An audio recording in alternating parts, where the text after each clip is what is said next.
Bonjour, Manuel Valls était hier en quête de confiance. Il l'a obtenue du bout des doigts, constate Libération, parce que 31 députés PS se sont abstenus.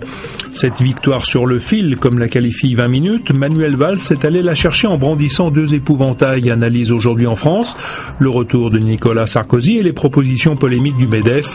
Objectif, réinstaller le clivage droite-gauche. Mais les frondeurs du PS n'ont pas été sensibles au gouverner, c'est résister, c'est dire la vérité, c'est réformer, que le Premier ministre leur a adressé, titre La Croix. Résultat, Manuel Valls se retrouve avec une majorité peau de chagrin, titre Le Figaro. Les contestataires ont pris date pour le vote du budget 2015. Ils espèrent bien pousser le Premier ministre à infléchir sa politique. Mais voilà, titre Les Échos, après le vote de confiance, Manuel Valls se retrouve face au mur de la dette. Une dette publique qui atteindra un pic en 2015 et frôlera le seuil symbolique des 100% du PIB, contre 80% il y a 5 ans et 65% il y a 10 ans. Voilà un livre que toute la gauche doit lire d'urgence, comme l'y exhorte Laurent Geoffrin dans Libération, La France périphérique de Christophe Guilluy. Le géographe s'est penché sur ces Français de la petite classe moyenne qui vivent loin des centres urbains dans des zones désindustrialisées, à Guéret comme à Brignoles. Une France qui, sur fond d'échec du vivre ensemble, a été sacrifiée sur l'autel de la mondialisation, volontiers communautariste et inégalitaire.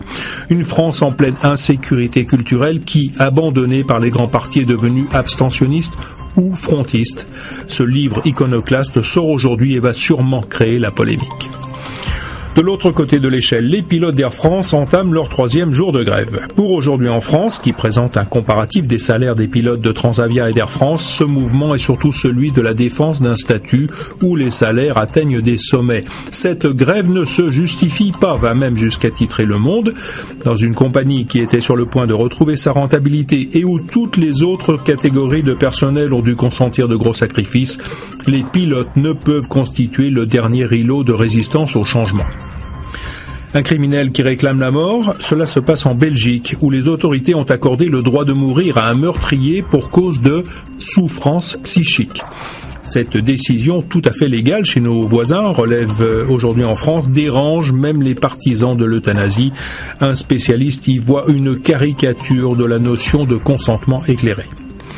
Nous refermerons cette revue de presse avec le regard de Plantu en une du Monde sur l'action de la coalition face à l'État islamique. C'est une question de rythme. Bonne journée à tous.